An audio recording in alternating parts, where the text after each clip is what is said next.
రారా. భవనం నుండి దూరంగా వెళ్ళగానే నేను ఎలా ఎగురుతానో నేను నీకు స్వయంగా చేసి చూపిస్తాను. ఆగు మిత్రమా, ఇంత చిన్న ఆకారంతో ఎలా ఎగరగలవు నువ్వు?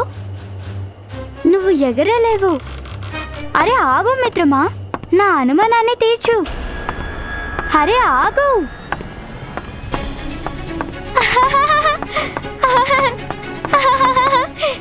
ఆగు మిత్రమా, అంత హడావిడెందుకు? నేను వస్తున్నాను.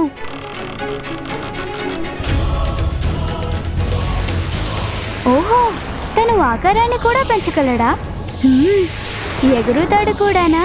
అద్భుతం. శ్రీ గణనాథుని దివ్య చరితాన్ని తెలిపే గొప్ప దృశ్య కావ్యం జై గణేశ. కాంటిలో స్టూడియోస్లో